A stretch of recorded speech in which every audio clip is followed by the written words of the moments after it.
மீகாவின் தீர்க்கதரிசன புஸ்தகம் 2வது அதிகாரம் 12, 13 வசனங்களை நாம் எல்லாரும் சேர்ந்து வாசிக்கலாம். ஆமென். யாக்கோபின் ஜனங்களே, உங்கள் எல்லாரையும் நான் நிச்சயமாய் கூட்டுவேன். இஸ்ரவேலில் மீதியானவர்களை நிச்சயமாய் சேர்ப்பேன். போஸ்ராவின் ஆடுகளைப் போல் அவர்களை ஏக கூட்டமாக்குவேன். தன் தொழுவத்துக்குள்ளே சேர்ந்த மந்தைக்கு சமானமாய் ஜனத்திரளினாலே இரைச்சல் உண்டாகும். தடைகளை நீக்கி போடுகிறவர் அவர்களுக்கு முன்பாக நடந்து போகிறார். அவர்கள் தடைகளை நீக்கி வாசலால் உட்பிரவேசித்து கடந்து போவார்கள். அவர்கள் ராஜா அவர்களுக்கு முன்பாக போவார். கர்த்தர் அவர்கள் முன்னணியில் நடந்து போவார். ஹல்லேலூயா. அருமையான இந்த வேத வசனத்துக்காக கர்த்தரை ஸ்தோத்திரிக்கிறேன். ஆண்டவர் இயேசு கிறிஸ்துவுக்கும் முன் கிட்டத்தட்ட 8ஆம் நூற்றாண்டில், அதாவது 756க்கும் 697 அந்த வருடங்களுக்கு இடைப்பட்ட காலத்தில் தீர்க்க தரிசனம் உரைத்த பிரதான தீர்க்கதரிசிகளில் முக்கியமான ஒருவர்தான் மீகா தீர்க்கதரிசி. 8ஆம் நூற்றாண்டு தீர்க்கதரிசிகள் என்று வேத புத்தகத்தில் 5 தீர்க்கதரிசிகள் அழைக்கப்படுகிறார்கள். ஏசாயா, இன்னும் ஓசியா, யோவேல், மீகா, இப்படி 5 தீர்க்கதரிசிகள், ஆமோஸ் உட்பட 5 தீர்க்கதரிசிகள். அதில் பிரதானமான ஒரு தீர்க்கதரிசி மீகா. இந்த மீகா என்கிற பெயரின் அர்த்தமே என்னன்னா, யெகோவா தேவனுக்கு ஒப்பானவர் யார்? ஹல்லேலூயா. அந்த அர்த்தம் கொண்ட இந்த மீகா தீர்க்கதரிசி எருசலேம் மற்றும் சமாரியா தேசத்தை பார்த்து தலைமைத்துவத்திலிருந்த தலைவர்களுடைய வாழ்க்கை, அவர்களுடைய அநீதியை பார்த்து அது நிமித்தம் வரப்போகிற தேவ கோபாக்கினையை எச்சரிப்பாக தீர்க்க தரிசனமாக உரைத்து அதன் நடுவில் கர்த்தர் என்ன செய்ய போகிறார் என்பதை தெள்ளத் தெளிவாக இந்த இடத்துல மீகாவை கொண்டு ஆவியானவர் தீர்க்க தரிசனமாய் உரைத்திருக்கிறார். அல்லேலூயா.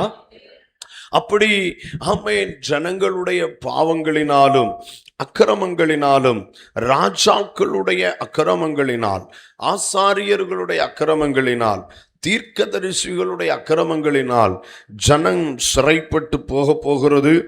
தேசம் ஓய்வு பெறப்போகிறது. தேசம் அழிய போகிறது.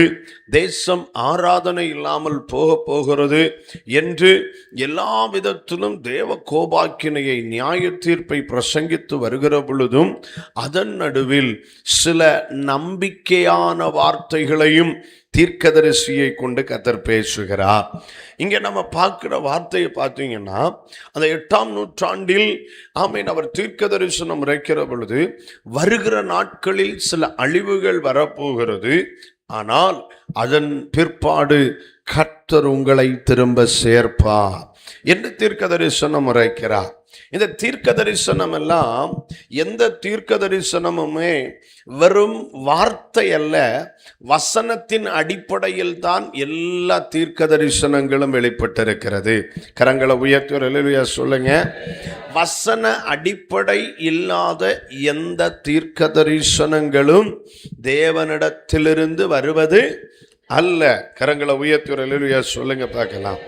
ஆமா, இந்த இடத்துல இந்த தீர்க்க தரிசனம் சொல்லப்படுகிற பொழுது இது எந்த வசனத்தின் அடிப்படையில் இந்த தீர்க்க தரிசனம் சொல்லப்படுகிறது என்றால், உபாகமத்தின் புத்தகம் 30வது அதிகாரம் வாசிக்க வேண்டாம், நீங்க எழுதுறீங்கன்னா எழுதி எடுக்க, இல்லை உங்க அறிவுக்காக சொல்லுகிறேன். உபாகமம் 30வது அதிகாரம் 1 முதல் 4 வரையுள்ள வசனங்களில் கர்த்தர் ஏற்கனவே நியாயப்பிரமாணத்தை கொடுக்கிற பொழுது மோசேயை பார்த்து சொல்லி இருக்கிறார், ஒருவேளை நீங்க சிறைப்பட்டு போனாலும் கர்த்தரை உண்மையா தேடுவீங்கன்னா, மனம் திரும்புவீங்கன்னா, உங்களை திரும்பியும் தேசத்துல சேர்த்து கொள்ளுவேன். சேர்த்து கொள்ளுவது மட்டுமல்ல, உங்களை நான் ஆசீர்வதிப்பேன், உங்களுக்கு நான் நன்மை செய்வேன், உங்களை பெருக பண்ணுவேன் அப்படின்னு கர்த்தர் சொல்லி இருந்தார். அது வார்த்தை பிரமாணம் கொடுத்து பல 1000 வருடம் ஆயிருக்கலாம்.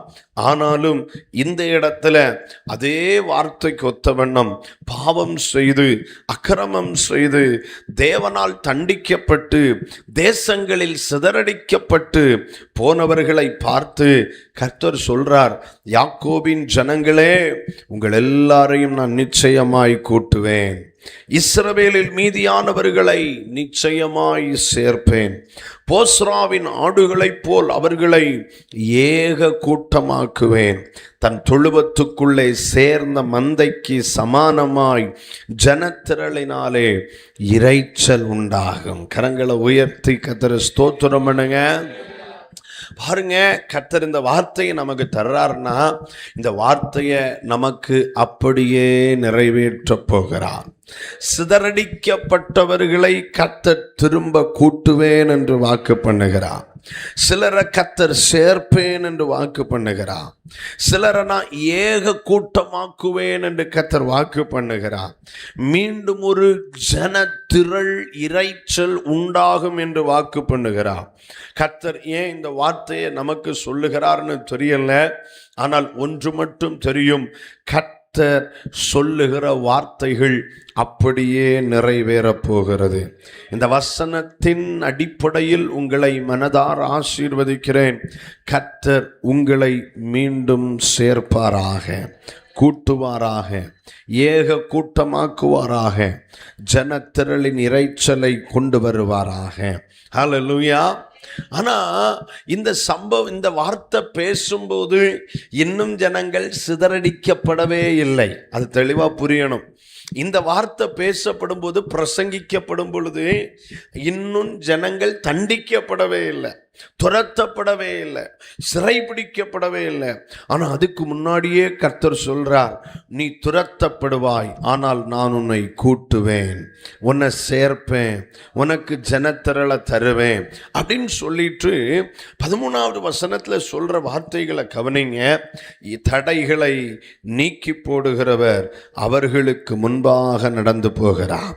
தீர்க்கதரிசி அதை சொல்லிட்டு பார்க்கிறார், இது எப்படி நடக்கும்? திரும்ப சேர்ப்பதும் கூட்டுவதும் ஏக கூட்டமாக்குவதும் ஜனத்திரள், அதாவது பெருக்கம் உண்டாவதும் எப்படி நடக்கும்? நீ சிறைபிடிக்கப்பட்டு போன பிறகு திரும்ப வருகிறத நான் பார்க்கிறேன்னு தீர்க்கதரிசி சொல்றார்.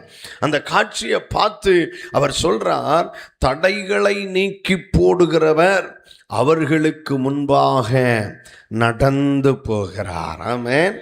அவர்கள் தடைகளை நீக்கி வாசலால் உட்பிரவேசித்து கடந்து போவார்கள். ஆமென். அவர்கள் ராஜா அவர்களுக்கு முன்பாக போவார். கர்த்தர் அவர்கள் முன்னணியில் நடந்து போவார். கரங்களை உயர்த்தி ஸ்தோத்திரம் பண்ணுங்க. அருமையான இந்த வார்த்தைக்காக கர்த்தரை நான் மகிமைப்படுத்துகிறேன். ஆண்டவர் சொல்றாரு, ஆமென், உனக்கு ஒரு பிரச்சனை வரும், ஆனால் அந்த பிரச்சனையை நீ கடந்து போவ, அதுக்கு பிறகு பெரிய மகிமை வெளிப்பட போகுது. அந்த நாள் எப்படி இருக்கும்? நான் உனக்கு முன்பாக நடந்து போவேன். ஆனால் உன் முன்னால நாம் போய் தடைகளை மாற்றுவேன். உன் பார்வைக்கு எப்படி இருக்கும் தெரியுமா? நீ தடைகளை நீக்கி முன்னால போறது மாதிரியே இருக்கும். புரிந்து கொள்ளுகிறவங்க கர்த்தரை மகிமைப்படுத்தி கொண்டே இருங்க. அவர்கள் முன்பாக அவர்கள் ராஜா கடந்து போவார். ராஜா. இந்த வார்த்தையில் எதை குறித்து தெரியுமா சொல்லப்பட்டிருக்கு? கொஞ்சம் நீங்க கவனிக்கணும். நான் சரித்திர ரீதியாய் இந்த பிரசங்கத்தை முன்னெடுத்து செல்லுகிறேன், ரொம்ப கவனமா இருக்கணும். கர்த்தர் தீர்க்க தரிசனமாய் இந்த 2வது நாள் இரவு வேளையில் உங்களோடு பேசி கொண்டிருக்கிறார். பாருங்க, இது எப்போ நடந்துச்சு தெரியுமா? இந்த மீகா தீர்க்க தரிசனம் உரைத்து இவர் மரித்து போனார். ஆனா இந்த சம்பவம் நடக்கிற பொழுது கொஞ்சம் வருஷங்கள் தாண்டிடுச்சு. இவர் 700களில் கிமு 700களில் தீர்க்க தரிசனம் உரைத்து மறைந்து போன ஒரு தேவ மனிதனாய் இந்த மீகா தீர்க்கதரிசி காணப்படுகிறார். இந்த வேளையில நீங்க பாருங்க, தீர்க்க தரிசனத்தில் சொல்லப்பட்டபடியே இதுக்கு இந்த மீகாக்கு பிறகு எரேமியா தீர்க்க தரிசனம் உரைக்கிறார். தீர்க்க தரிசனம் உரைத்து கொண்டிருக்கிற பொழுது 600 6வது வருடத்துல தானியேல் வாலிப வயசுல இருக்கும்போ அவன் சிறைபிடிக்கப்பட்டு கொண்டு போகப்படுகிறான்.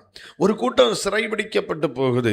2வது ஆமென் எசேக்கியேல் தீர்க்கதரிசி நாட்கள்ல, அதாவது 597வது வருடத்துல எசேக்கியேல் ஆமென் தீர்க்கதரிசி அவரும் அவருடைய ஜனங்களும் ஆமென் சிறைபிடிக்கப்பட்டு கொண்டு போகப்படுகிறார்கள். 3வது கடைசியாக சிதேக்கியா என்கிற மத்தானியா என்கிற ராஜா 586வது வருடத்தில் சிறைபிடிக்கப்பட்டு கொண்டு போறாங்க.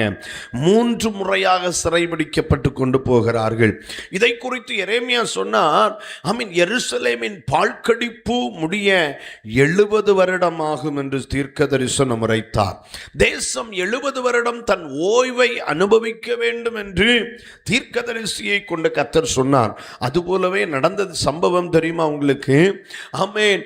மீகா தீர்க்க தரிசனம் உரைத்தது போல, எரேமியா தீர்க்க தரிசனம் உரைத்தது போல ஜனங்கள் தடைகளை தாண்டி மீண்டும் தேசத்துக்குள் வர கர்த்தர் உதவி செய்தார். கரங்களை உயர்த்தி நல்ல கர்த்தரை மகிமைப்படுத்துங்க. நம்முடைய தெய்வம் வார்த்தைகளில் உண்மை உள்ளவர்.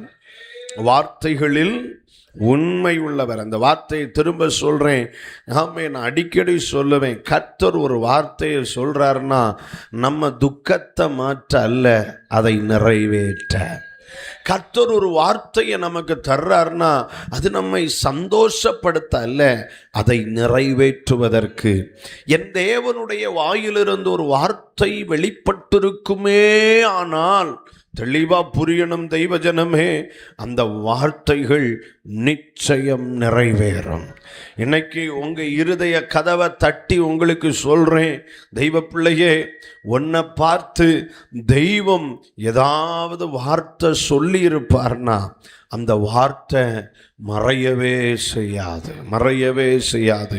வேத வசனம் சொல்லுகிறது, அவருடைய வாயிலிருந்து புறப்படுகிற வார்த்தைகள் நிறைவேறாமல், அனுப்பப்பட்ட முகாந்தரத்தை அது நிறைவேற்றாமல் அவரிடத்திற்கு திரும்புவதே இல்லை.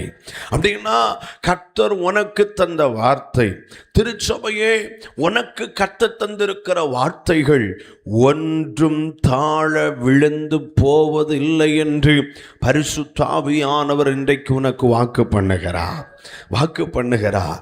அவருடைய வார்த்தைகள் ஜீவன் உள்ளது. அவருடைய வார்த்தைகள் அழிவில்லாதது. அவருடைய வார்த்தைகள் நிறைவேறுவது. அவருடைய வார்த்தைகள் அப்படியே சம்பவிக்கும் வல்லமை உள்ளதாயிருக்கிறது. ஹல்லேலூயா. பாருங்க, மீகா தீர்க்கதரிசி சொன்னது போல, எரேமியா சொன்னது போலவே 70 வருடம் அவர்கள் சிறைவாசத்துக்குள் இருந்தார்கள். மீகா சொல்றார், தடைகளை நீக்கி போடுறவர் முன்னால போவார். அவர்கள் தடைகளை நீக்கி வாசலால உட்பிரவேசிப்பாங்க. அப்போ அவங்களுக்கு முன்னால அவர்கள் ராஜா, அவர்கள் முன்னணியத்தில் நடந்து போவார். அது யார்? அவர்கள் ராஜா. முன்னால கர்த்தர் போறார், அதுக்கு பின்னால் அவர்கள் ராஜா போறார். இது யாரை குறித்து சொல்லப்பட்ட வார்த்தைனா செருபாபேலை குறித்து சொல்லப்பட்ட வார்த்தை. ஆமென். செருபாபேல் ராஜவம்சத்தை சார்ந்தவன். செருபாபேலின் தலைமையில தான் 70 வருடம் முடிவடைந்த உடனே தேவ ஜனங்கள் கோரேசனுடைய நாட்களில் விடுவிக்கப்பட்டு தம் சொந்த தேசத்துக்கு பயணிக்கிறார்கள். நல்லா கவனிக்கணும். இந்த 70 வருடம் நிறைவேறி, கவனிங்க, 3 முறையாய் சிறையிருப்புக்குள் போனார்கள், 3 முறையாய் விடுவிக்கப்பட்டார்கள். ஆமென். கர்த்தருடைய வார்த்தை எவ்வளவு நேர்த்தியா நடக்குன்னு பாருங்க. 3 முறையா போனாங்க. 70 வருஷம் முடிய 3 முறையாய் வருகிறார்கள். முதலாக விடுவிக்கப்பட்டு வந்தவர்கள் யார் தெரியுமா? செருபாபேல் தலைமையில் ஒரு கூட்டம் விடுவிக்கப்பட்டு வருகிறது. செருபாபேலும் கூட்டமும் விடுவிக்கப்பட்டு வருகிறதை குறித்து கர்த்தருக்கு ஸ்தோத்திரம். ஆமென். எஸ்ராவின் புத்தகம் 1வது அதிகாரத்திலிருந்து அதனுடைய 6வது அதிகாரம் வரைக்கும் வரைக்கும் செருபாபேலின் தலைமையில் விடுவிக்கப்பட்டு வந்து எருசலேம் தேவாலயம் கட்டுகிற ஊழியம் நடைபெறுகிறதை வேதம் சொல்லித் தருகிறது. கிட்டத்தட்ட 49,897 பேர் செருபாபேலின் தலைமையில் விடுவிக்கப்பட்டு வருகிறார்கள். கரங்களை உயர்த்தி சொல்லுங்க. எஸ்ரா 1-6 வரைக்கும் இந்த செருபாபேலின் ஊழியத்தை பார்க்க முடிகிறது. செருபாபேல் விடுவிக்கப்பட்ட வருஷம் கிமு 538க்கும் 516க்கும் இடைப்பட்ட காலங்கள். இரண்டாவது ஒரு கூட்டம் விடுவிக்கப்படுது எஸ்ராவின் தலைமையில் 458க்கும் 57க்கும் இடைப்பட்ட காலத்தில். இந்த ஊழியத்தை எங்க பார்க்க முடியும்? எஸ்ரா 7வது அதிகாரத்திலிருந்து 10வது அதிகாரம் வரைக்கும் எஸ்ரா விடுவிக்கப்பட்டு வந்து தேசத்தில் பரிசுத்தத்தை குறித்த, நியாய பிரமாணத்தை குறித்த ஒரு பெரிய எழுப்புதலை கொண்டு வருகிறதை பார்க்க முடிகிறது. 3வது ஒரு கூட்டத்தினர் விடுவிக்கப்பட்டு வருகிறாங்க. எப்போ? 454க்கும் 444க்கும் இடைப்பட்ட காலத்தில் நெகேமியாவின் தலைமையில் விடுவிக்கப்பட்டு வருகிறார்கள். இவர்கள் இந்த நெகேமியாவின் ஊழியத்தை நெகேமியா புத்தகம் முழுவதும் பார்க்க முடியும். கரங்களை உயர்த்தி அல்லேலூயா சொல்லுங்க. இந்த 3 விடுதலை நடந்த காலத்தில் 3 தீர்க்கதரிசிகள் ஊழியம் செய்திருக்கிறாங்க. பிரதானமா இதுக்கு வெளியே உண்டு பிரதானமான தீர்க்கதரிசிகள் ஆகாய், சகரியா, மல்கியா. கரங்களை உயர்த்தி சொல்லுங்க. உங்களுக்கு இந்த சரித்திரத்தை குறித்த ஒரு அடிப்படை புரிதல் உண்டாயிருக்கும் என்று நான் கர்த்தருக்குள் நம்புகிறேன். இப்போ நம்முடைய விஷயத்துக்குள்ள இன்னும் கொஞ்சம் ஆழமா உங்களை எடுத்துட்டு போறேன். இன்றைக்கு நான் உங்களுக்கு தருகிற வார்த்தையினுடைய தலைப்பு தடைகள் விலகி போகும். தடைகள் விலகி போகும். எதனால? நம்மால் அல்ல, நம்முடைய எந்த முயற்சியினாலும் அல்ல. தடைகளை நீக்கி போடுகிறவர் முன்னே போகிறதினால். விசுவாசிச்சா மட்டும் கர்த்தரை ஸ்தோத்திரம் பண்ணா போதும், இல்லாட்டா பேசாம இருங்க. உங்களுக்கு இந்த வார்த்தை நிறைவேறணும்னா கர்த்தரை ஸ்தோத்திரம் பண்ணி அந்த வார்த்தைகளை பெற்றுக்கொள்ளுங்க. நான் தேவ மனிதனா சொல்றேன், தடைகள் விலகும். உங்க தடைகள் என்னன்னு தெரியாது, தடைகள் விலகுமானா அது எவ்வளவு பெரிய பாரம்பரியம் பேசுகிற வல்லமையா இருந்தாலும் நான் சொல்றேன், தடைகள் விலகும், தடைகள் விலகும். இதை தூரத்திலும் இருந்து கேட்கிற பிள்ளைகளுக்கு சொல்றேன், உங்க வாழ்க்கையில் இருக்கிற தடைகள் இயேசுவின் நாமத்தில் இந்த இரவு விலகி போகும். காரணம், இந்த வார்த்தையை கேட்கிற உங்களுக்கு கர்த்தர் சொல்றார், தடைகளை நீக்கி போடுகிறவர் உங்களுக்கு முன்னே நடந்து போகிறார். பாருங்க, வார்த்தை சொன்னவர் மரித்து போயிருக்கலாம், வார்த்தை மரிக்கல. புரிகிறவர்களுக்காக கர்த்தரை மகிமைப்படுத்துகிறேன். வார்த்தையை பிரசங்கிச்ச பிரசங்கியார் மரித்து போகலாம், அவர் சொன்ன வார்த்தை மரிக்காது. ஏன்னா இந்த வார்த்தையை பேசினவர் இன்னும் மரிக்கல. இந்த வார்த்தை கர்த்தருடைய வார்த்தை அல்லவா? கரங்களை உயர்த்தி ஆமென் சொல்றேன். ஹல்லேலூயா.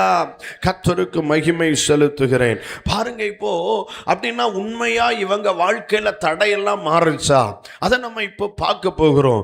எஸ்ராவின் புத்தகத்திலிருந்து எத்தனை தடைகள் வந்தது, அந்த தடைகள் எப்படி மாறினது, தடைகளின் நடுவில் அவர்கள் வெற்றி பெறுவதற்கு காரணம் என்ன என்பதை நம்முடைய நேரத்திற்குட்பட்டு நான் சொல்ல விரும்புகிறேன். கரங்களை உயர்த்தி அல்லேலூயா சொல்லுங்க. இப்போ எப்படியெல்லாம் தடைகள் வந்துச்சு, என்ன தடைகள்? ஒரு 3 தடைகளை உங்களுக்கு சொல்ல விரும்புகிறேன். 3 தடைகள். முதலாவது, நம்ம வாழ்க்கையில தடை என்ன? நல்லா கவனிக்கணும். நம்ம வாழ்க்கையில் இருக்கிற தடைகள் என்ன, வர்ற தடைகள் என்ன? 3 விதத்தில் தடைகள் வருகிறது. ஒன்று, நம்ம வாழ்க்கையில தடை, நாம் தான் நமக்கு தடை. யார் தான் தடை? நாம் தான் தடை. எனக்கு வேற யாரும் தடை அல்ல. முதல் தடை யார் தான்? நான் தான். பிரசங்கம் பண்ற நான் சொல்றேன், என் ஆசீர்வாதத்தை முதல் தடை செய்கிறது நான் தான். என் நன்மையை தடை பண்றேன், என் விடுதலையை நான் தான் தடை பண்றேன், என் தரிசனத்தை நான் தான் தடை பண்றேன், எனக்கான எதிர்காலத்தை நான் தான் தடுக்கிறேன். இதுதான் பிரதானமான தடை. மற்ற தடையெல்லாம் ஒரு விஷயமே இல்லை. நம்ம நிறைய நேரத்துல போராடுற தடையெல்லாம் வெளியில இருந்து வர்ற தடைகளோட தான் வாழ்க்கை ஃபுல்லா போராடிக்கிட்டே இருக்கிறோம். பயங்கரமா போராடுவோம். எப்படியாவது ஜெயம் கிடைக்கணும், எப்படியாவது விடுவிக்கப்படணும். கேள்வியா இருக்கும், ஏன் மேற்கொள்ள முடியல? காரணம் என்ன? சொந்தமா ஒரு தடையை ஏற்படுத்தி வச்சிருக்கோம். அந்த தடை இன்னும் மாறல. கர்த்தருக்கு ஸ்தோத்திரம். பாருங்க, இந்த யூத ஜனங்களுக்கு முதல் தடை அவர்கள் தான். ஆண்டவர் சொன்னார், நான் உங்களை விடுவிச்சு கொண்டு வந்துருவேன். எதுக்காக இவங்களை விடுவிச்சு கொண்டு வந்தார்? நீங்க ஒரு வசனத்தை வாசிங்க, எஸ்ராவின் புத்தகம் அதனுடைய 1வது அதிகாரம் அதனுடைய 1-2 வசனத்தை வாசிங்க. எரேமியாவின் வாயினாலே கர்த்தர் சொன்ன வார்த்தை நிறைவேறும்படி பெர்சியாவின் ராஜாவாகிய கோரேசுடைய 1ஆம் வருஷத்திலே கர்த்தர் பெர்சியாவின் ராஜாவாகிய கோரேசின் ஆவியை ஏவினதினாலே அவன் பரலோகத்தின் தேவனாகிய கர்த்தர் பூமியின் ராஜ்யங்களை எல்லாம் எனக்கு தந்தருளி யூதாவில் உள்ள எருசலேமிலே தமக்கு ஆலயத்தை கட்டும்படி எனக்கு கட்டளையிட்டிருக்கிறார். நல்லா கவனிக்கணும். பெர்சியா பேரரசினுடைய பிரதான ராஜாவாகிய கோரேஸ் அவர் சொல்றார், அவன் ஒரு புறஜாதியார், தேவனை குறித்த நேர்த்தியான அறிவில்லாத ஒரு மனுஷன் அவன். ஆனால் இந்த கோரேஸ் பிறக்கிறதற்கும் 150 வருடங்களுக்கு முன்னமே கோரேசை குறித்து ஏசாயா தீர்க்கதரிசியை கொண்டு கர்த்தர் சொன்னார், என்னால் அபிஷேகம் பண்ணப்பட்ட என் தாசனாகிய என் மேய்ப்பனாகிய கோரேசை குறித்து நான் சொல்லுகிறதாவது, தேவனால் முன்னுரைக்கப்பட்ட கோரேசை பார்த்து ஆண்டவர் சொன்னார், அவன் எருசலேம் ஆலயத்துக்கு அஸ்திபாரம் இடுவதற்கு கட்டளையிடுவார். அந்த வார்த்தையை போலவே கோரேஸ் வளர்ந்து வந்து தன் ஊழிய ராஜ்யபார நாட்களில் அவன் பெர்சிய ராஜ்யம் முழுவதுக்கும் ஒரு கடிதம் எழுதுகிறார். என்ன கடிதம்? நான் தேவனால் ஏவப்படுகிறேன். என்ன ஏவுதல்? எருசலேமில் இருக்கிற தேவனுடைய ஆலயம் கட்டப்பட வேண்டும். அந்த கடிதத்தை எழுதி அனுப்பி சொல்றான், யாரெல்லாம் எருசலேமில் உள்ள ஆலயம் கட்டுகிறதற்கு விரும்புகிறீங்களோ நீங்க போகலாம் அப்படின்னு ஒரு கட்டளை எழுதுனா, வேதவசனம் சொல்லுது, அதை வாசித்த எல்லாரும் போகல.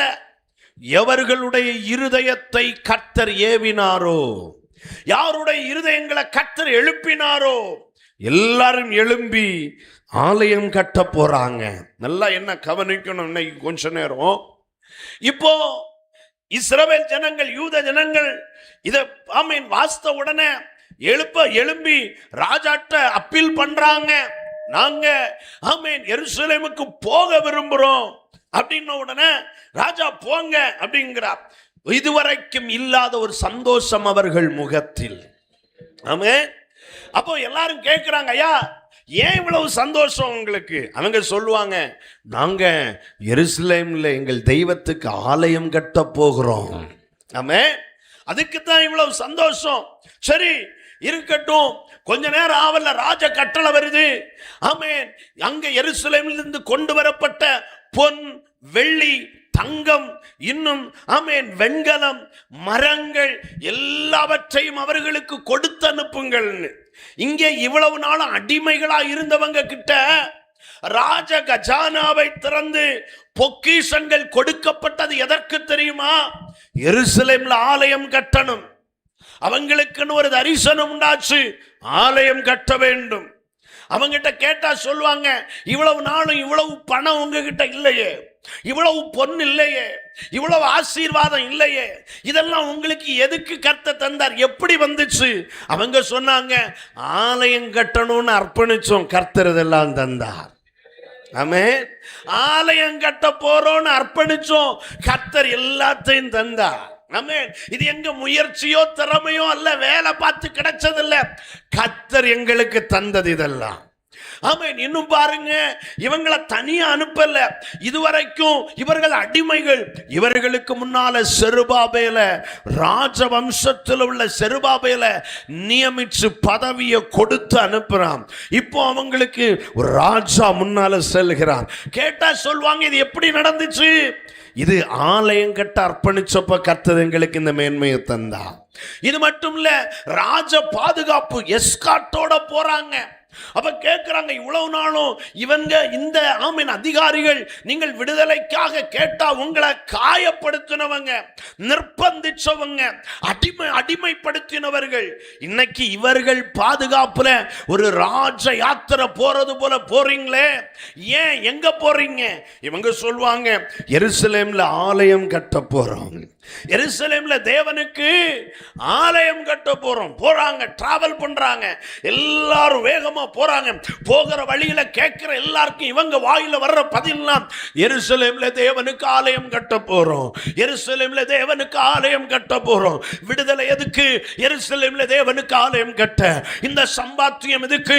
எருசலேம்ல தேவனுக்கு ஆலயம் கட்ட. இந்த மேன்மை எதற்கு? எருசலேம்ல தேவனுக்கு ஆலயம் கட்ட. நீங்க அனுபவிக்கிற இந்த வாழ்க்கை எல்லாம் எதுக்கு? அவங்க வாயை திறந்து மனதார சொல்றாங்க, எருசலேம்ல எங்கள் தேவனுக்கு ஆலயம் கட்ட போகிறோம். அப்படித்தான் வந்தாங்க. ஆனா வசனத்தை வாசிங்க. ஆமென். எஸ்ரா 3வது அதிகாரத்துக்கு வருகிற பொழுது கர்த்தருக்கு மகிமை. ஆமென். அந்த 3வது அதிகாரத்துல 6வது வசனத்தை வாசிங்க. 7ஆம் மாதம் முதல் தேதியில்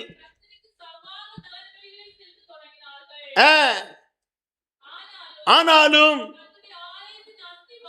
கர்த்தருடைய ஆலயத்தின் அஸ்திபாரம் இன்னும் போடப்படவில்லை. நல்லா கவனிங்க. வந்தது எதுக்கு? சத்தமா சொல்லுங்க. எருசலேம்ல தேவனுக்கு ஆலயம் கட்ட வந்து நாளாச்சு, வந்து மாசம் ஆச்சு. ஆவியானவர் புத்தகத்தில் வேதத்தில் எழுதி வச்சிருக்கிறாரு, ஆனாலும் கர்த்தருடைய ஆலயத்தின் அஸ்திபாரம் இன்னும் போடப்படவில்லை. அப்படின்னு அர்த்தம் என்ன? கர்த்தர் சந்தோஷத்துல சொல்றாரா, துக்கத்துல சொல்றாரா?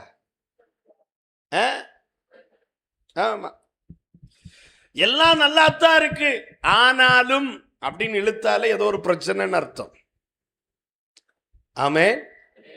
அப்போ இந்த ஜனங்கள் விடுவிக்கப்பட்டு வந்து, ஆமென், இல்லாத பொருளாதாரத்தை எல்லாம் பெற்று வந்து வாய் நிறைய சொன்னாங்க, கர்த்தருக்கு ஆலயம் கட்ட, கர்த்தருக்கு கர்த்தருக்கு கர்த்தருக்கு கர்த்தருக்குன்னு சொல்லி வந்தவங்க இன்னும் என்ன செய்யலையா? அஸ்திபாரமே, வாழ்க்கையின் நோக்கத்திற்கு துவக்கமே குறிக்கல இன்னும். ஆமென். அதான அஸ்திபாரம். ஒரு ஆலயம் கட்ட வந்தவங்க இன்னும் அஸ்திபாரம் போடலன்னா அதுக்கு அர்த்தம் என்ன? இன்னும் வந்த நோக்கத்தை தொடங்கவே. அப்போ ஒருவேளை நினைக்கலாம், இல்ல பாஸ்டர் அவங்களுக்கு டைம் இல்லை அப்படின்னு நீங்க சொல்லலாம். கொஞ்சம் வேகமாய் பார்க்கலாமா? பாருங்க, அந்த 3வது அதிகாரம் 1வது வசனத்தை வாசிங்க. இஸ்ரவேல் புத்திரர் ஒண்ணு வந்த உடனே என்ன செய்திருக்காங்க? பட்டணங்களில். அந்த எபிரேய வார்த்தைக்கு அர்த்தம் என்ன தெரியுமா? அவங்க வெல் செட்டில்ட் ஆயிட்டாங்க. வந்தது ஆலயம் கட்ட, ஆனா வந்த உடனே 70 வருஷத்துக்கு முன்னால பெரிய வீடும் சின்ன வீடும், குளிர்கால வீடும் வெயில்கால வீடும், ராஜ அரமனையும் ஏழையினுடைய வீடும் எல்லாம் தீ கொளுத்தப்பட்டு இடிக்கப்பட்டுச்சு. இப்ப வந்த உடனே அவங்க என்ன செய்யறாங்க பாருங்க, தங்கள் பட்டணங்களில் குடியேறினாங்க. அப்படின்னா தங்கள் வாழ்க்கையை மேம்படுத்தினார்கள். அவர்கள் வெல் செட்டில்ட் ஆயிட்டாங்க. அது தப்பான்னு கேட்டா தப்பே கிடையாது. ஒரு அல்லேலூயா சொல்லுங்க. நம்ம வாழ்க்கையை செட்டில் பண்றது தப்பு? அது தப்பா? ஹலோ, அது தப்பா? சிலர் பதில் சொல்ல மாட்டேங்கிறாங்க. அது தப்பு இல்ல. நம்ம வாழ்க்கை செட்டில் பண்ணாட்டாதான் அது தப்பு. ஞானவீனம், புத்தியினம், மதியினம். ஆனா இவங்க கரெக்டா செய்திருக்காங்க. Well settled. பட்டணங்களில் குடியேறினாங்கன்னா வீட்டுக்கு அஸ்திபாரம் போடணும், வீடு கட்டணும், அதுக்கு எல்லாம் செய்யணும், வீட்டுக்கு மச்சுப்பாவணும், எல்லாம் செய்யணும். சாப்பிடணும்னா அக்ரிகல்ச்சரை பார்க்கணும், திராட்சை தோட்டத்தை நாட்டணும். ஆமா, அவங்களுக்கு இஸ்ரவேல் ஜனங்களை பொறுத்தளவில் பாலஸ்தீனத்தில் 3 அறுவடை. 1 கோதுமை அறுவடை, 2 வார்கோதுமை அறுவடை, 3 திராட்சை பழ அறுவடை. இந்த 3ஐயும் அவங்க பார்த்தாதான் அவங்க சாப்பிட்டு திருப்தியா இருக்க முடியும். அப்போ வேளாண்மையையும் கரெக்டா பார்த்திருக்காங்க. எல்லாம் செட்டில்டு. இந்த வார்த்தைக்குள்ள எல்லாம் வந்துருது. அப்போ முதல்ல அவர்கள் தங்கள் வாழ்க்கையை செட்டில் பண்ணிட்டாங்க. அதை தொடர்ந்து வாசிங்க.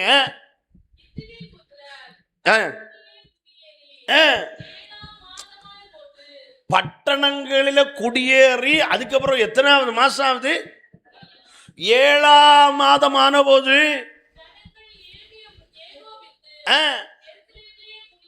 இப்போ முதல்ல தங்கள் வாழ்க்கையை மேம்படுத்தினார்கள்.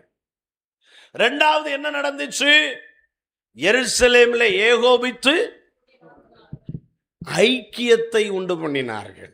என்ன உண்டு பண்ணாங்க? ஃபெலோஷிப், கூட்டாய்மை.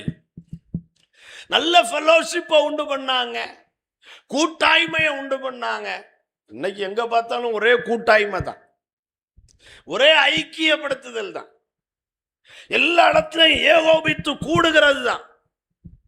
அது நடக்குது. இது தப்பான்னு கேட்டா இது தப்பா? இல்ல, இதுவும் தவறல்ல, இதுவும் செய்யப்பட வேண்டியதுதான். எல்லாரும் ஏகோபித்து கூடினாங்க. எனக்கு நேரம் இல்லை, அதனால ஸ்பீடா போறேன், எனக்கு வேற விஷயம் பேசணும். ஆமென். 3வது என்ன நடந்திருக்கு பாருங்க. இந்த 2வது வசனத்தை வாசிங்க.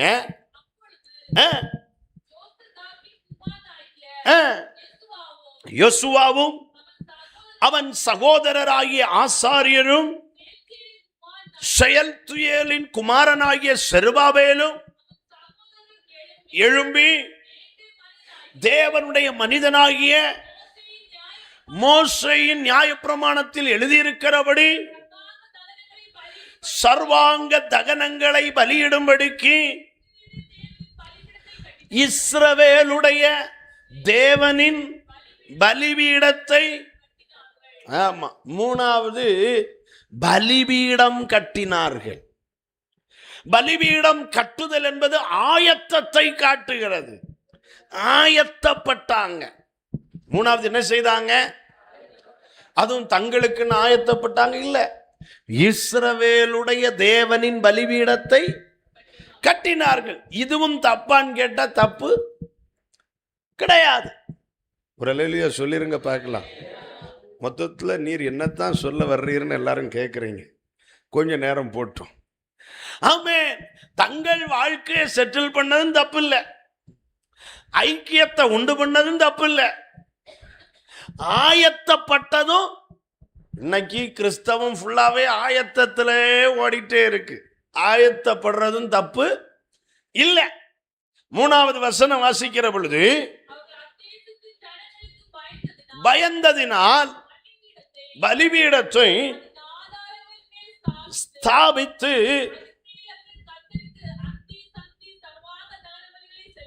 இப்போ பலிபீடம் ஆயத்தப்படுத்தினாங்க, கட்டுனாங்க. இப்போ அதுக்கு மேல பலியும் செலுத்தியாச்சு. பலி எதை காட்டுது? ஆராதனைய காட்டுது.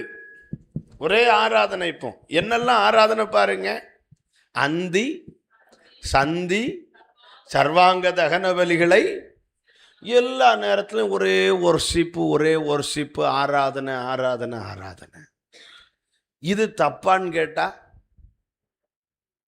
இதுவும் ஒரு அல்லேலூயா சொல்லுங்க. பார்க்கல, நீங்க பார்த்தா ஒரு மாதிரி இருக்கு எனக்கு. ஆமா, இதுவும் தப்பு. ஆண்டவர் என்ன சொல்லி இருக்கிறாரு? இந்த ஜனத்தை எனக்கென்று இவர்கள் என் துதியை ஆராதிக்கத்தான் இந்த வாழ்க்கையை. அப்ப ஆராதிக்கிறதும் தப்பு இல்ல.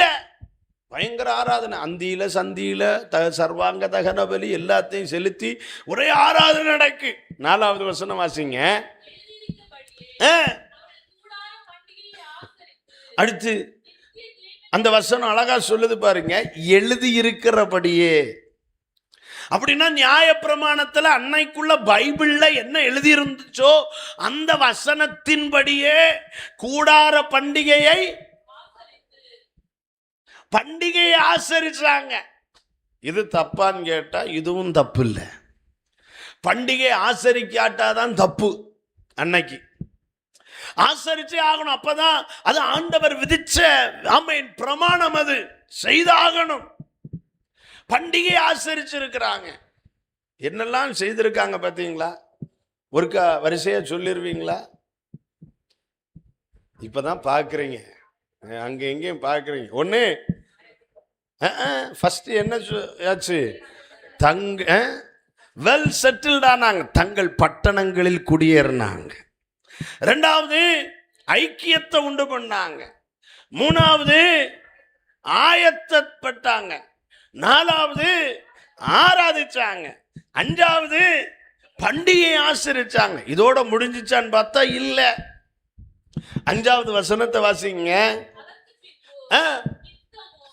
போதும்.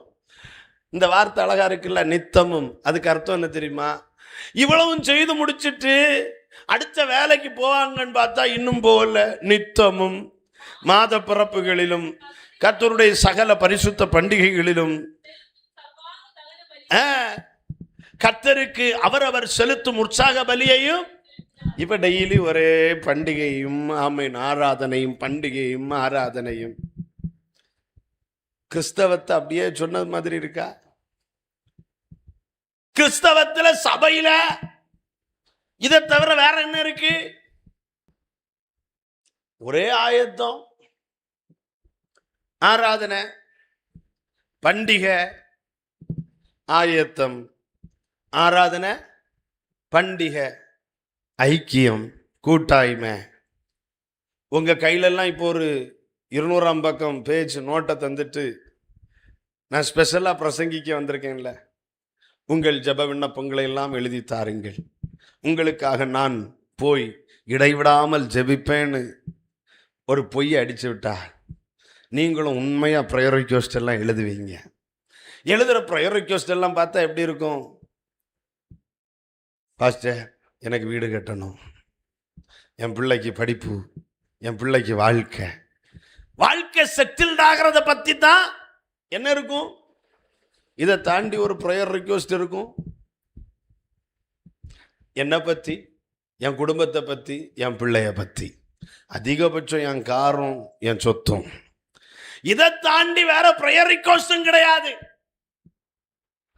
இவ்வளவு நேரம் சொன்னது நான் யூத ஜனத்தை இல்ல, நம்மளை பத்தி.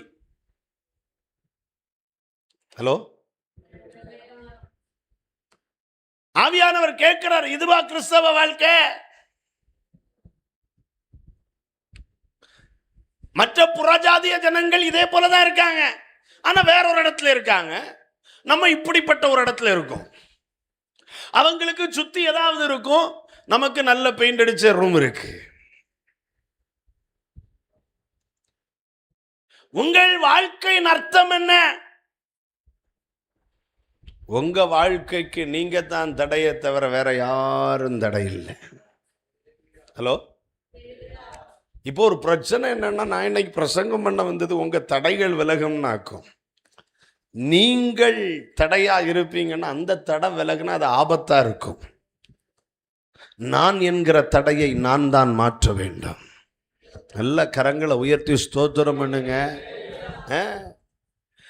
கிறிஸ்தவ வாழ்க்கைங்கிறது நான் இந்த உலகத்துல பிறந்தது ஒரு மிருகத்தை போல வாழ்ந்து எதையெல்லாமோ செய்து முடிச்சிட்டு அர்த்தம் இல்லாமல் மரிப்பதற்கு இந்த பூமியில் என்னையும் உங்களையும் கர்த்தர் உருவாக்கவில்லை. நம்மை இந்த பூமியில் அனுப்பினதற்கு பின்பு பரலோகத்திற்கு பெரிய திட்டமும் தரிசனமும் இருந்திருக்கிறது. ஒரு தேவ ஊழியனாய், தேவ மனிதனாய் அதிகாரத்தோடு சொல்லுகிறேன், தைரியமா சொல்றேன், இந்த உலகத்தில் பிறக்கிற ஒவ்வொரு மனிதனை குறித்தும் பரலோகத்திற்கு பயங்கரமான தெய்வ திட்டம் உண்டு. ஆனா சாத்தானுடைய தந்திரம் என்ன தெரியுமா? நீயும் நானும் அந்த தரிசனத்தை, அந்த திட்டத்தை, அந்த தெய்வீக பദ്ധதியை நாம் அறிந்து விடாமல் மரித்து போக வேண்டும் என்பதுதான் சாத்தானின் தந்திரம்.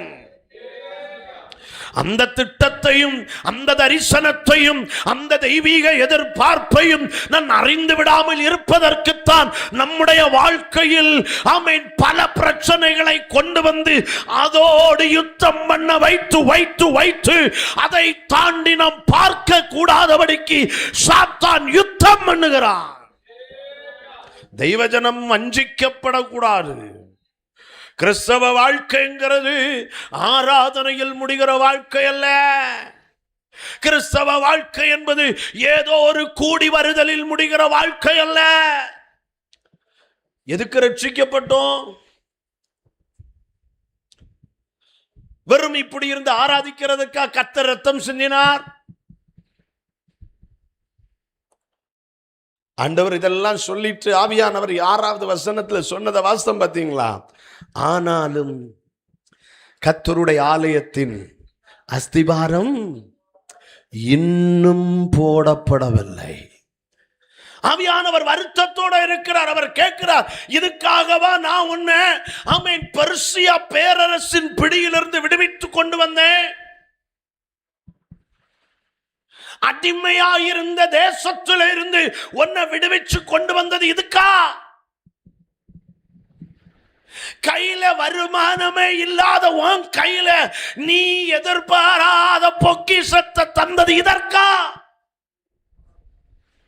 தலை குனிஞ்சு வாழ்ந்த தேசத்திலிருந்து தலை நிமிர்ந்து மீண்டும் நடப்பதற்கு உனக்கு கிருபை தந்தது இதற்கா? ஆவியானவருடைய சத்தத்தை எத்தனை பேர் உணர்கிறீர்கள் என்று எனக்கு தெரியவில்லை. இந்த இரவு உங்களுக்கான இரவு. மனம் திரும்புவீர்களானால் நீங்கள் சேர்க்கப்படுவீர்கள்.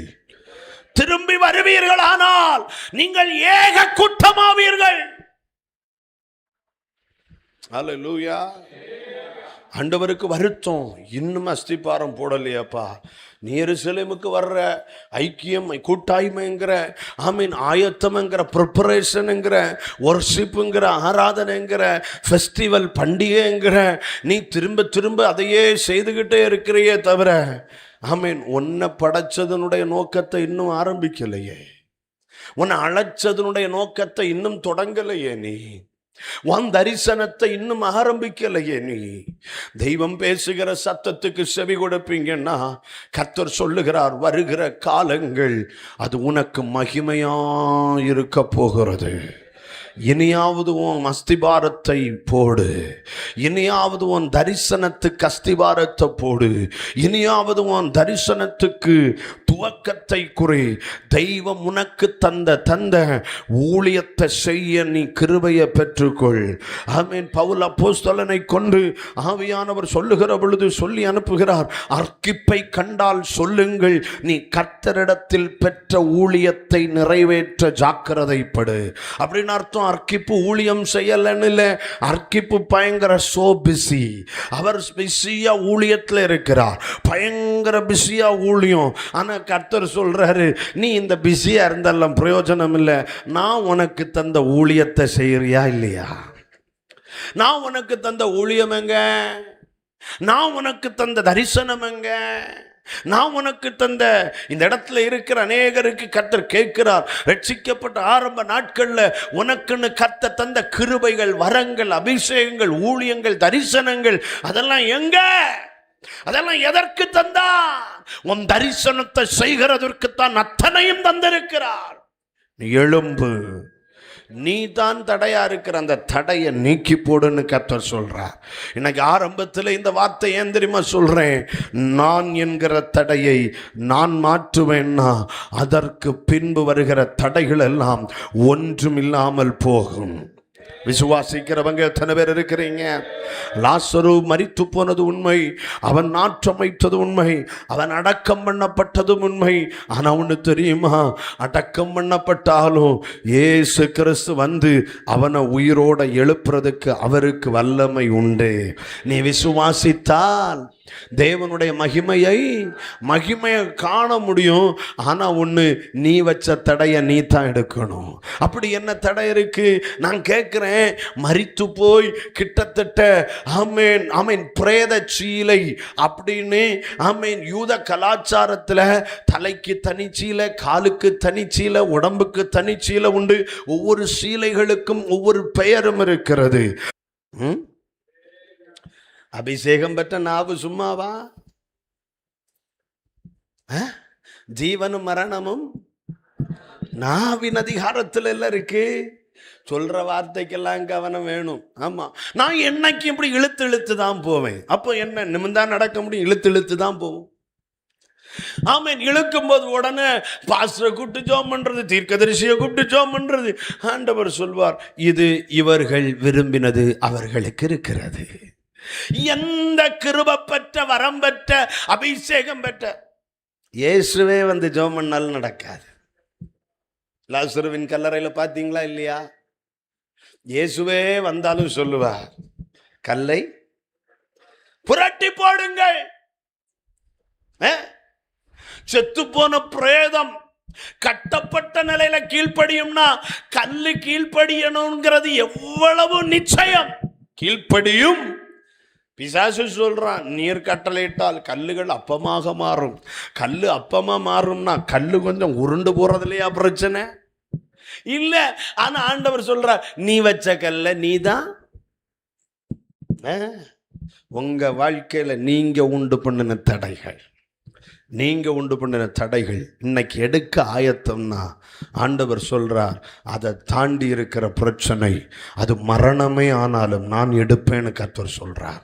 அது மரணமே ஆனாலும் இன்னைக்கு தீர்க்க தரிசனமா சொல்றாரு, நீ வச்ச தடைய நீ எடுப்பேன். அதுக்கு பிறகு இருக்கிற எந்த தடையும் எனக்கு முன்னால ஒன்றும் இல்லாமல் போகும்.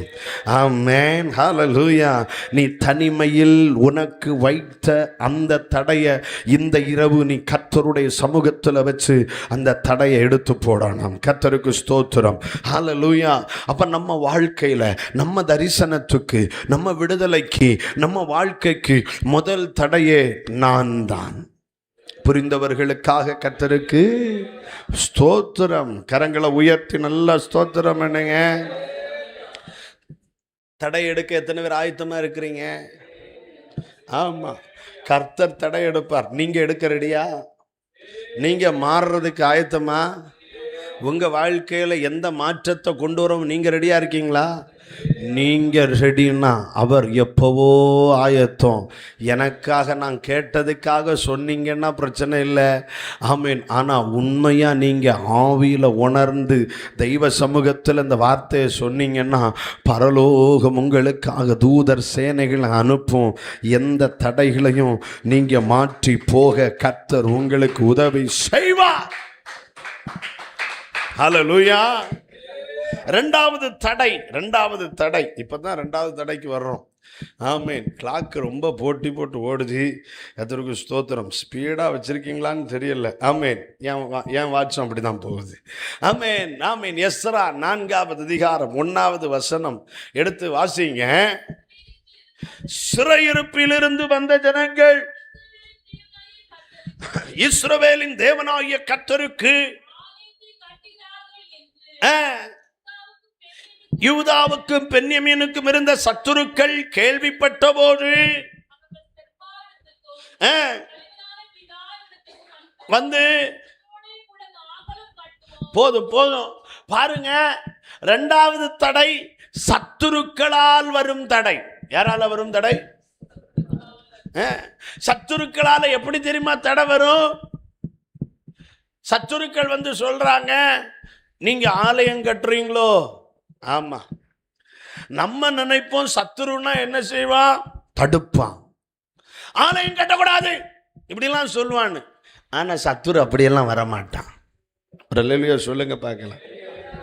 நம்ம நினைக்கும் சாத்தான்லாம் வர்றது கண்ணு வெளியே தள்ளி, நாக்கு தொங்க போட்டு, பல்லெல்லாம் வெளியே நீட்டி, கொம்பு வச்சு, வால் வச்சு, இப்படிதான் சாத்தான் வருவான்னு நினைப்போம். இந்த காலத்துல மட்டும் இல்ல, அந்த காலத்திலயும் சாத்தான் அப்படி வந்ததே இல்லை. ஆமா, சாத்தான் எப்படித்தான் வர்றான், சத்துரு எப்படித்தான் வர்றான் பாருங்க. பிரதர் சிஸ்டர், நாங்களும் உங்க கூட ஹெல்ப் பண்றோம். எப்படிதான் வருவான்? ஹெல்ப் பண்ணாதான். பக்கத்துல கை கொடுத்து சொல்லுங்க, ஹெல்ப் பண்ண வர்ற எல்லாரையும் கவனிக்கணும்.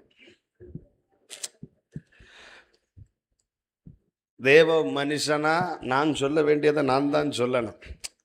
நிறைய ஊழியத்துல பிரச்சனையே ஹெல்ப் பண்ண வர்ற ஆளாக்கும். கரங்களை உயர்த்துற இல்லையோ சொல்லுங்க. ஆமா, சத்துரு எல்லாம் அப்படித்தான் வரும். ஆமா, என்ன ஏதேன் தோட்டத்தில் எப்படி வந்தான்?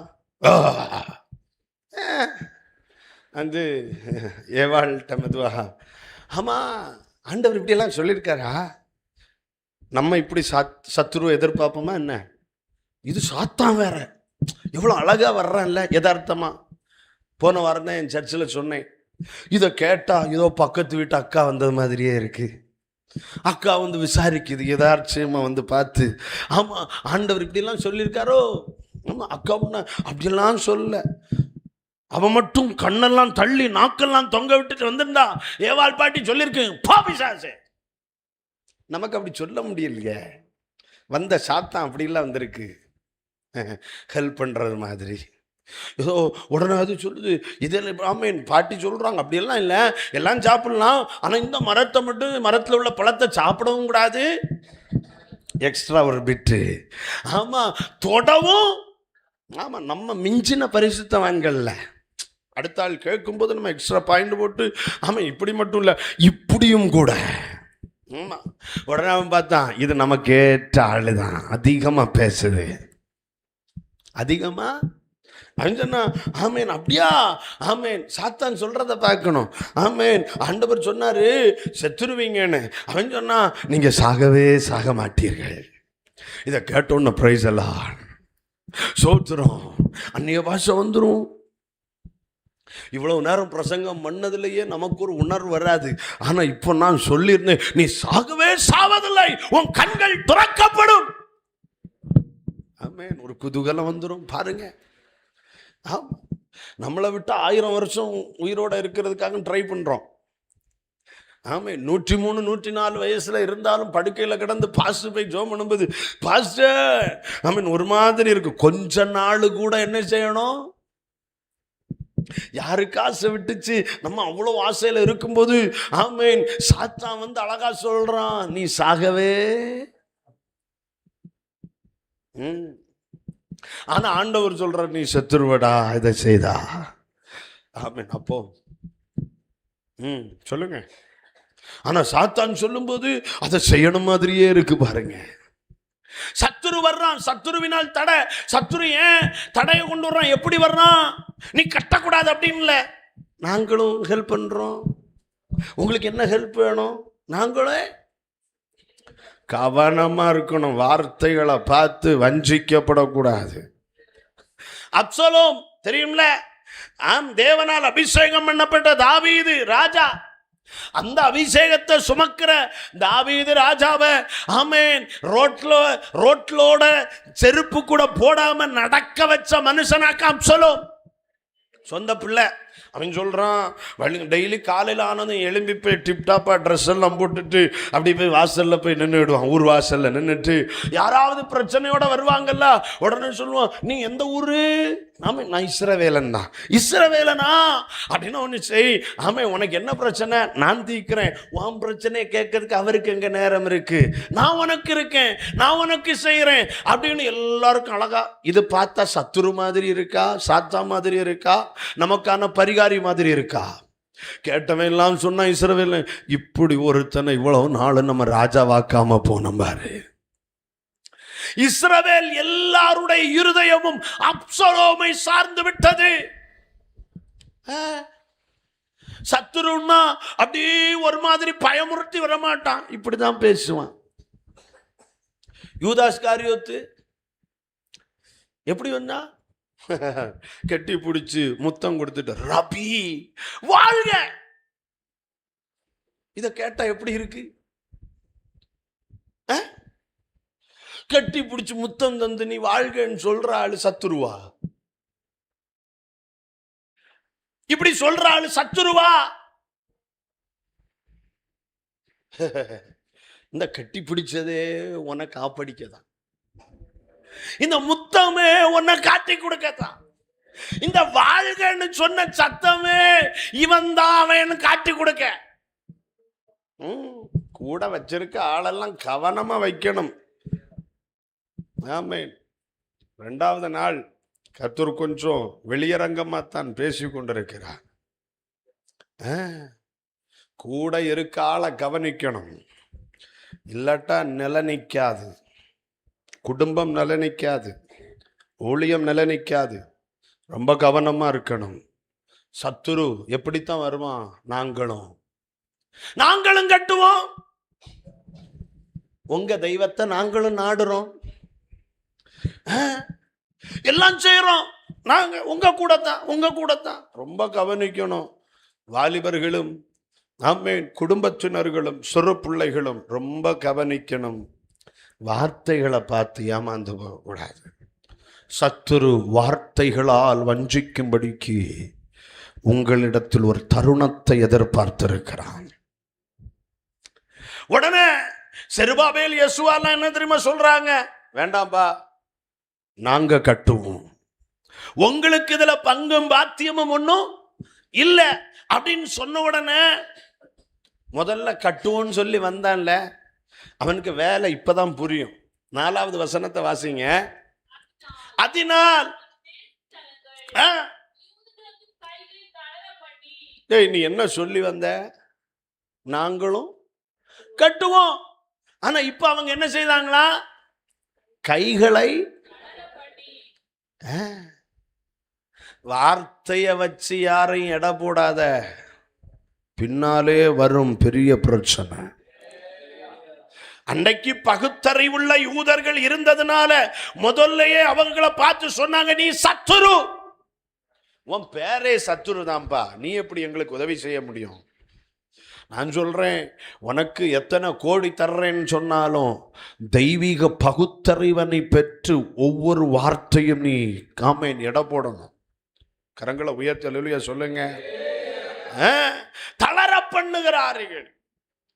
சாமேன் கட்டுவோன்னு சொல்றவன் தளர பண்ணுவானா? சொல்லுங்க. உண்மையா உதவி செய்ய வந்தவன் நம்மளை தளர பண்ணுவானா? இல்ல. பாருங்க, அங்க வசனம் சொல்லுது, கைகளை தளர பண்ணி கட்டாதபடிக்கு அவர்களை. முதல்ல கட்டுவோன்னு சொல்லி வந்தாளு, இப்போ கட்டாதபடிக்கு. இதுதான் ஒரிஜினல் சத்துரு, இதுதான் ஒரிஜினல். போன வாரம் தான் என் சர்ச்சில் சொன்னேன், நல்ல சோத்திரம் ஆமீன், அந்நிய பாஷையெல்லாம் பேசுகிற பார்த்து ஆமீன் அப்படி மயங்கிடக்கூடாது. கையிருப்பை பார்க்கணும், செயலை பார்க்கணும். ஆமாம், நான்லாம் ஊழியத்தில் நிறைய பார்த்துட்டேன். ஆமேன், முன்னால் பார்த்து உங்களை மாதிரி ஆமேன் ஒருத்தனும் இல்லை, வசனம் பேச யாரும் இல்லை அப்படின்லாம் சொன்னவன் ஆமேன் திரும்பி நின்றுக்கிட்டு என்னை பார்த்து இவனை மாதிரி ஒரு அயோக்கியம் இல்லைன்னு சொன்னதை நான் கேட்டிருக்கேன். எனக்கெல்லாம் சில டேட்டு கூட மறக்காது, சிலரை பற்றி, சிலர் ஃபேஸை பற்றி. ஆமேன். பார்த்து ஆமேன் மக்களே, ஆமேன் ஒன்ன மாதிரி ஒருத்தனும் இல்லடா, ஆமேன் நல்ல ஊழியம் செய்யடா அப்படின்னு சொல்லிட்டு, ஆமேன் நம்ம பிரசங்கத்தை முடிச்சுட்டு ரெஸ்ட் ரூம் போயிட்டு வர்றதுக்கு இடையில இங்க நம்மளை பத்தி பெரிய எஸ்ஐயே எழுதி முடிச்சிருப்பான். இது அங்க கேட்கும்.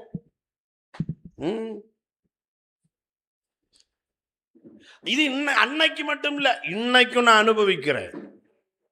எனக்கு முன்னால வர்ற ஒருத்தனை நான் அங்கீகரிக்கவே மாட்டேன். முதல்ல ஆண்டவர் எனக்கு சொல்லணும், ஆண்டவர் எனக்கு கற்றுத்தரணும் இது யாருன்னு, ஆண்டவர் எனக்கு வெளிப்படுத்தணும் இந்த நபர் யாருன்னு. அது வரைக்கும் ஒரு எல்லையில் தான் வைத்திருப்பேன். வேண்டாம், எத்தனை கோடி ரூபாய் தந்தாலும் அது வேண்டாம் எனக்கு. நீ கொடுக்கிறது கர்த்தருக்கு, நான் அவருக்கு கணக்கு ஒப்பிச்சிருவேன். ஆனா அந்த பேரை சொல்லி என் பின்னால என்ன செய்யக்கூடாது. புரியுறவங்க ஒரு அல்லேலூயா சொல்லுங்க. ஆமா, அது அந்த பேரை சொல்லி என் பின்னால நான் பாஸ் கூட க்ளோஸு, நான் ரொம்ப ஓப்பனு, அவரு நானும் ஒன்று, வாய்ப்பே இல்லை அதுக்கு. ஒரு அல்லேலூயா சொல்லுங்க. ஏன்னா இப்படி ஒன்று ஓப்பனு க்ளோஸுன்னு சொன்னதெல்லாம் தலையை வெட்டாம விட்டதே பாக்கியம். நல்ல ஒரு அல்லேலூயா சொல்லுங்க பார்க்கலாம். கடந்த நாட்கள்ல நான் பார்த்தேன், ஆமேன் என் முன்னால நின்று ஆமேன் என்ன உயர்த்தி பேசின நிறைய பேர். நானும் அந்த தரிசனத்துல இணையறேன். இதுல ஒருத்தர்லாம் என்கிட்ட பின்னால நடந்தாரு. நம்ம 2 பேரும் சேர்ந்து ஜெபிப்போம், டெய்லி ஒரு நேரம் ஜெபிப்போம்.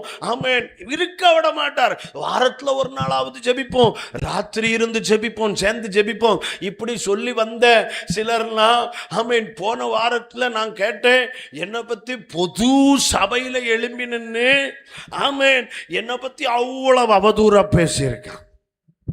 நான் சொல்ல வர்றது, சத்துரு இப்படித்தான் வருவான். நாங்களும் கட்டுவோம், நாங்களும் ஹெல்ப் பண்றோம், ஆனா அவன் கைகளை தளர பண்றான், சட்டாதபடிக்கு சங்கடப்படுத்துறான். 5வது வசனம் முடியும் போது இப்படி சொல்லுது, அவர்களுக்கு விரோதமாய் ஆலோசனைக்காரருக்கு லஞ்சம் கொடுத்தானா எனக்கு வேண்டி. ஒரு நேரம் சாப்பாடு வாங்கி தந்தா என்ன வேணும்? ஒரு நேரம் சாப்பாடு வாங்கி தந்தா என்ன வேணும்? ஆனா அவனுக்கு எனக்கு விரோதமா என்ன செய்ய பணம் இருக்கு? லஞ்சம் கொடுக்க, கைகூலி. ஹலோ, சபை ஜாக்கிரதையா இருக்கணும். வர்ற 2வது தடை சத்துருவின் மூலமாய் வருகிற தடை. இந்த தடை நம்மை தளர பண்ணும், நம்மை சங்கடப்படுத்தும்.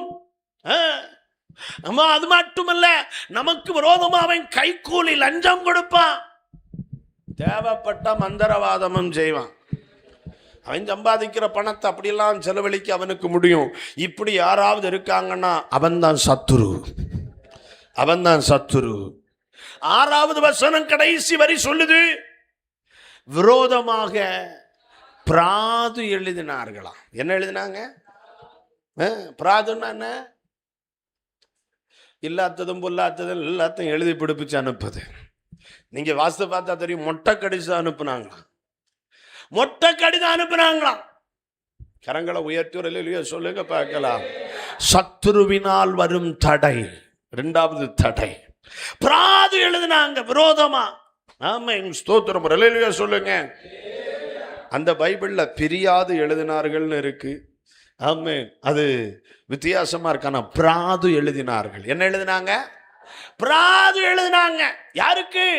ராஜாக்கு, தலைமைத்துவத்துக்கு, தலைவருக்கு. இது யாரால வர்ற தடை தெரியுமா? சத்துருவினால் வர்ற தடை. 3வது ஒரு தடை பாருங்க, பைபிள் எடுத்து வாசிக்கிற பொழுது இதே 4வது அதிகாரம் அதனுடைய 21வது வசனத்தை வாசிங்க. இப்பொழுதும் நம்மிடத்திலிருந்து மறு உத்தரவு பிறக்கும் வரையும் அந்த மனிதர் அந்த பட்டணத்தை கட்டாமல் நிறுத்தி விடும்படி கட்டளையிடுங்கள். 3வது தடை ராஜாவினால் வந்த தடை. அதை இப்படி சொல்றேன், தலைமைத்துவத்தினால் வந்த தடை. தலைவர்களால் வருகிற தடை. முதல் தடை நான், இரண்டாவது தடை சத்துரு, மூணாவது தடை தலைவன். தலைவனிடத்தில் இருந்து கட்டளை வருது, இந்த வேலையை நிறுத்தணும். என்ன நடந்துச்சு? 23வது வசனம் கடைசி வார்த்தை சொல்லுது, அவர்களை வேலை செய்யாதபடிக்கு நிறுத்தி போட்டார்கள். They stopped. நிறுத்தி போட்டாங்க. தெய்வஜனம் நல்லா கவனிங்க. ஒருவேளை இந்த சத்தத்தை கேட்கும்போது இப்படி ஏதோ ஒரு தடைக்குள்ள நீங்க இருக்கலாம். உங்களை ஆதரிக்க வேண்டிய குடும்ப தலைவரே உங்களுக்கு தடையா இருக்கலாம். உங்களை ஆதரிக்க வேண்டிய குடும்ப தலைவியே உங்களுக்கு தடையா இருக்கலாம். உங்களை ஆதரிக்க வேண்டிய தலைமைத்துவங்களை உங்களுக்கு தடையா இருக்கலாம். அதனால சில வேலைகள் நிறுத்தி கூட போடப்படலாம்.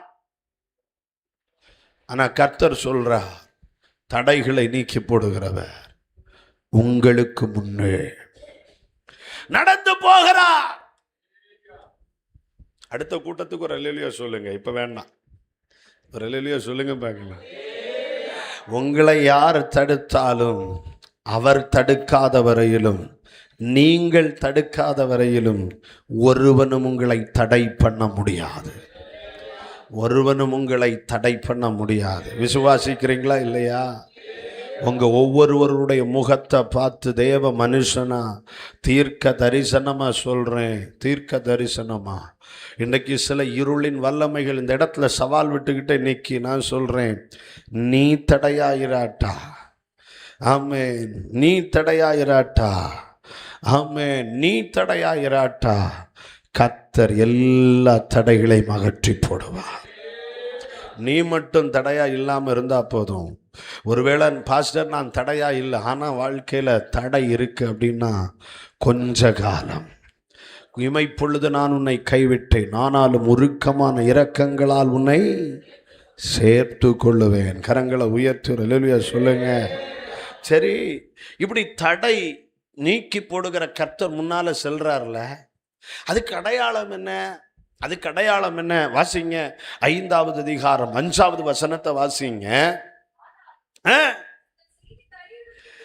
ஆனாலும் இந்த செய்தி தரியவனிடத்திற்கு போய் எட்டுகிற வரைக்கும் இவர்கள் யூதருடைய மூப்பரின் வேலையை தடுக்காதபடி அவர்களுடைய தேவனின் கண் அவர்கள் மேல். நல்லா கவனிங்க. உங்களுக்கு இருக்கிற அடையாளம் என்ன தெரியுமா? ஒன்று, தேவனுடைய கண் உங்கள் மேல் வைக்கப்பட்டிருக்கும். கரங்களை உயர்த்தி நல்ல ஸ்தோத்திரம் பண்ணுங்க. உங்க வேலை தடுக்கப்பட்டு நிக்கலாம், ஆனா அதன் நடுவிலும் உங்க வாழ்க்கை நடத்துவதற்கு இன்றைக்கு தீர்க்க தரிசனமாய் வசனத்தை கொண்டே சொல்லுகிறேன். நீ திரும்பி பார் உன் வாழ்க்கையை. எத்தனை பிரச்சனை, எத்தனை சத்துருக்கள், எத்தனை தலைமைத்துவத்தின் கட்டளைகள், அதன் நடுவிலும் நீ ஸ்தம்பித்திருக்கவில்லை. நீ தொடர்ந்து முன்னேறி கொண்டே இருக்கிறாய். காரணம் என்ன தெரியுமா? உன் தேவனுடைய கண் உன்மேல் வைக்கப்பட்டிருக்கிறது. இந்த தேவனுடைய கண் சாதாரணமானதல்ல. நோவாவுக்கு கிருபையை வெளிப்படுத்தின கண். இந்த திருச்சபையை பார்த்து சொல்றேன், நேரலையில் இணைந்திருக்கிற தேவஜனங்களை பார்த்து சொல்றேன், தெய்வஜனமே, தெய்வ பிள்ளைகளே, தேவனுடைய கண் உங்க மேல வைக்கப்பட்டிருக்கும்னா உங்களுக்கு மட்டும் விசேஷித்த கிருபையை இந்த கண் வழங்கி கொண்டே இருக்கும். ஆமா, தேவனுடைய கண் எதற்காக வைக்கப்பட்டிருக்கிறது தெரியுமா? வல்லமையை விளங்க பண்ணும்படிக்கு கர்த்தருடைய கண் உங்கள் மேல் வைக்கப்பட்டிருக்கிறது. இந்த வார்த்தை ஆமென் சொல்லி பெற்றுக்கொள்ளுங்க. தடைகளின் நடுவில் நீ தரிசனத்தை நிறைவேற்ற, ஊழியத்தை நிறைவேற்ற, வாக்குத்தத்தங்களின் நிறைவேறுதலில் பிரயாணிக்க நான் பிரசங்கிக்கிற என் தேவனுடைய கண் உன்மேல், உன் குடும்பத்தின் மேல் மேல், உன் பிள்ளைகளின் மேல், உன் ஊழியத்தின் மேல் வைக்கப்பட்டிருக்கிறது என்று கர்த்தர் சொல்லுகிறார். இந்த கண் வைக்கப்படுகிற பொழுது வல்லமை விளங்கும். ஆமென். என்ன விளங்கும்? வல்லமை விளங்கும். கர்த்தருடைய வல்லமை எப்படிப்பட்டது? ஆமென். சிவந்த சமுத்திரத்தை இரண்டாக பிரித்தது கர்த்தருடைய வல்லமை. ஆமென் சொல்லுங்க.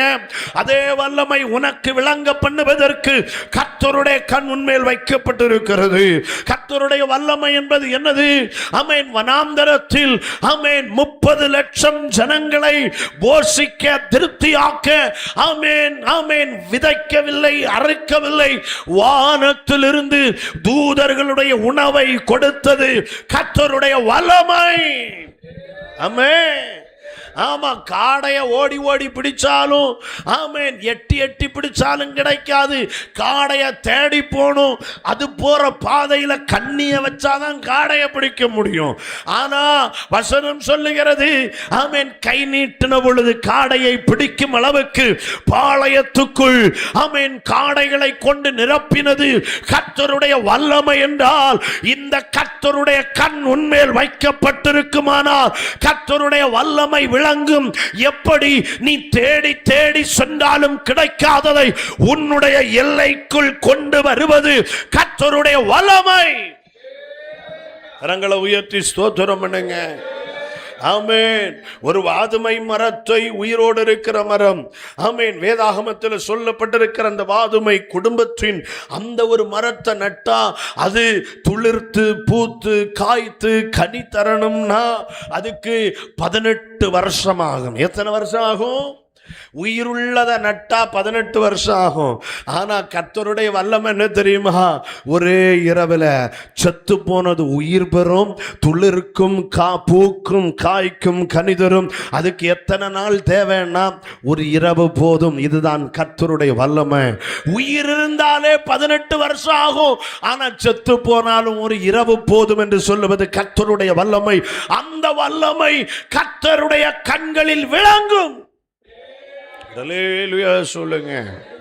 நீதிமான்களை பஞ்சத்தில் உயிரோட காக்க கர்த்தருடைய கண்கள் அவர்கள் மேல் நோக்கமாயிருக்கிறது.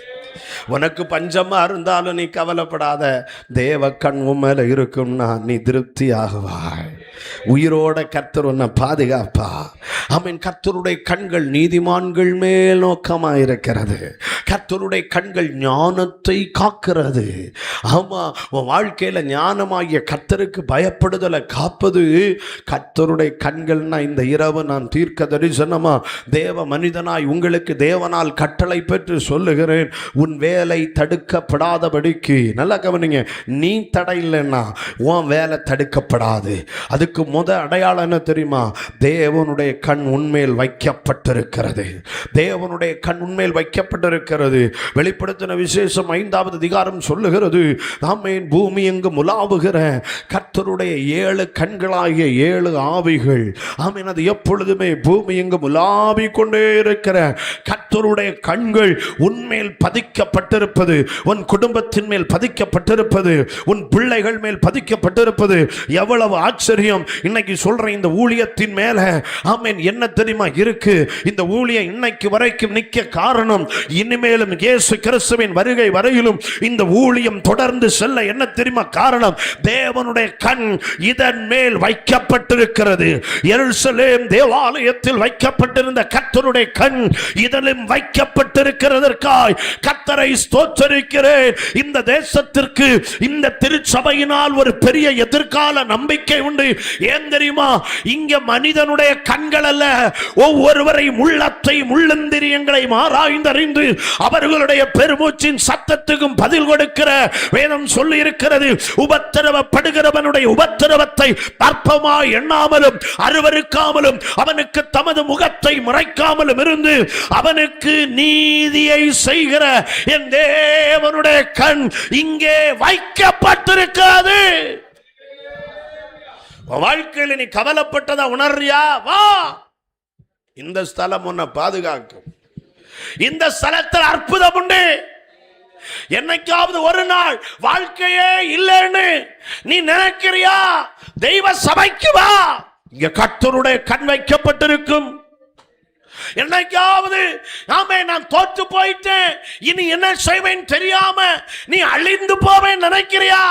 தெய்வ சபைக்கு வா, இங்கே கர்த்தருடைய கண் வைக்கப்பட்டிருக்கிறது.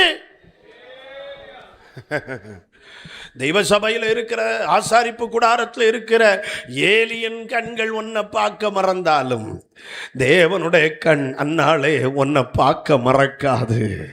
அது எந்த ஸ்கேன் கருவியை பார்க்கலும் ஆழமாய் உன்னை பார்க்கிற கண்கள், ஆழமா உன்னை பார்க்கிற கண்கள்.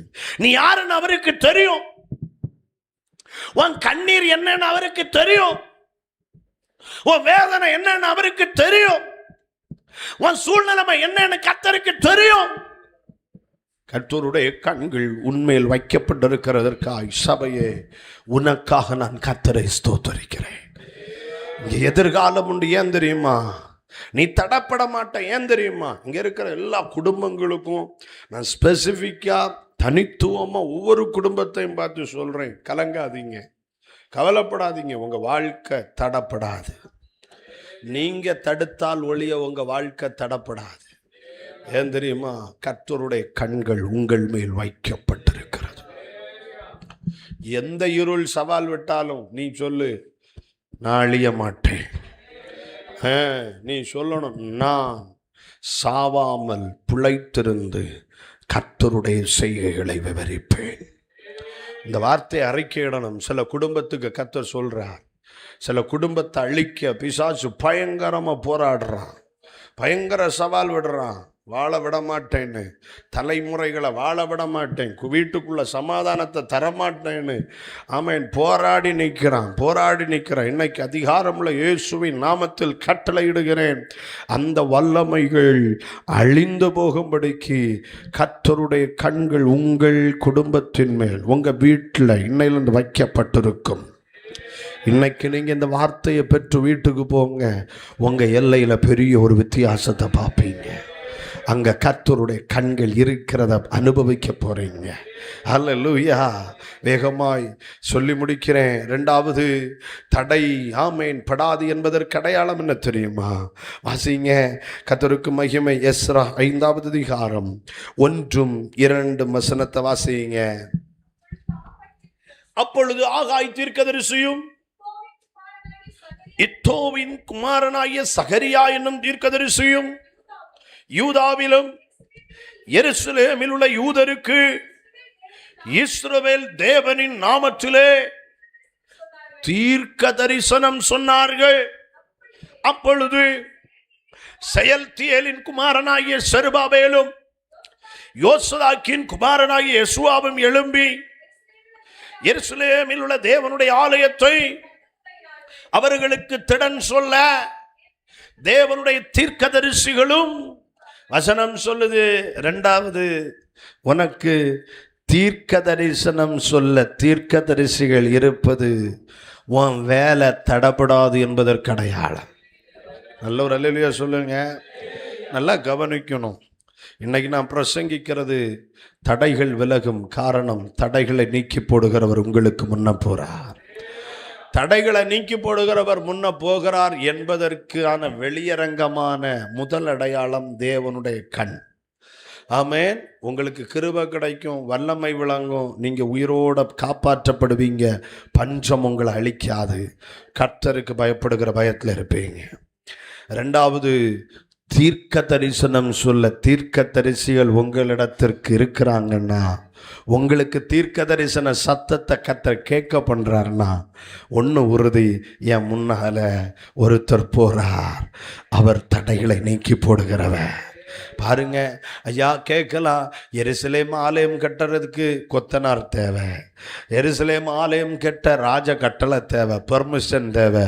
ஆனால் ஆண்டவர் சொல்றாரு, ஆலயம் கட்டுறதுக்கு இதெல்லாம் தேவையோ இல்லையோ, உனக்கு தீர்க்க தரிசிகள் தேவை, உனக்கு தீர்க்க தரிசனம் தேவை. ஏன் தெரியுமா? தீர்க்க தரிசிகள் உனக்கு இருக்கணும் எப்பவுமே. சபைக்கு சொல்றேன், இந்த 21ஆம் நூற்றாண்டில் கிறிஸ்தவம் வளர்ந்து வளர்ந்து வளர்ந்து வளர்ந்து எங்கே போயிட்டு தெரியுமா? தெரியுமா? தீர்க்க தரிசனம் எல்லாம் போய் தீர்க்கதரிசிகள் எல்லாம் பொய்ன்னு சொல்ற, தீர்க்கதரிசிகளை நிந்தித்து கல்லறிகிற ஒரு காலகட்டத்தில் வந்திருக்கிறோம். இன்னைக்கு சபைக்கு சொல்றேன், தீர்க்க தரிசனம் சொல்லுகிற தீர்க்கதரிசிகள் உன்னிடத்திற்கு வருகிறார்கள் என்றால் ஒன்று புரிந்து கொள்ளணும், கர்த்தர் எனக்கு முன்னே சென்று கொண்டிருக்கிறதுனால். அல்லேலூயா. தீர்க்க தரிசனம் வருதுன்னா அதுக்கு அர்த்தம் ஏன் தெரியுமா? தீர்க்கதரிசி தேவைன்னு சொல்றேன். ஒன்று, ஆமேன், இன்னும் ஆரம்பிக்கப்படாத தரிசனங்கள் ஆரம்பிக்கப்படணும்னா அதுக்கு தேவை பணம் இல்லை, அதுக்கு தேவை அறிவில்லை. தீர்க்கதரிசிகள் இருந்தால் போதும், தரிசனம் செயல்பட தொடங்கும். நான் சொல்றேன், சபையில விதையை போல விதைக்கப்பட்ட பல தரிசனங்கள் உண்டுன்னு கர்த்தர் சொல்றார். சில காலங்களுக்கு முன்னே இந்த தேசத்தில் விதைக்கப்பட்ட சில விதைகள், தரிசன விதைகள் ஆண்டவர் சொல்றாரு, அந்த தரிசனம் கால தாமதமானாலும் அது நிறைவேறும், அதுக்காக காத்திருன்னு கர்த்தர் சொல்றார். அந்த தரிசனம், விதைக்கப்பட்ட தரிசனம் இன்னைக்கு மக்கி போனது போல நிறைய இடத்துல கிடக்குது. அந்த தரிசனங்கள் செயல்பட தொடங்கணும்னா, அது வெளியே வந்து ஆமீன் செயலாக்கம் செய்யணும்னா தீர்க்க தரிசனம் சொல்லுகிற தீர்க்கதரிசிகள் வேணும். பாஸ்டர் அது எப்படின்னு கேட்குறீங்களா? ஆமீன், இஸ்ரவேல் ஜனங்கள் ஆமீன் 3வது அதிகாரத்தில் அவங்க செயல்படாம, தரிசனத்தை செயல்படாம, அஸ்திபாரம் போடாம இருந்தப்போ ஆகாயும் சகரியாவும் எழும்பி தீர்க்க தரிசனம் உரைத்தார்கள். என்னுடைய வீடு பாழாய் கிடக்கிற பொழுது நீங்கள் மச்சுப்பாவப்பட்ட வீடுகளில் குடியிருக்கும்படியான காலம் இதுவா? உங்களுடைய வழிகளை சிந்தித்து பாருங்கள்.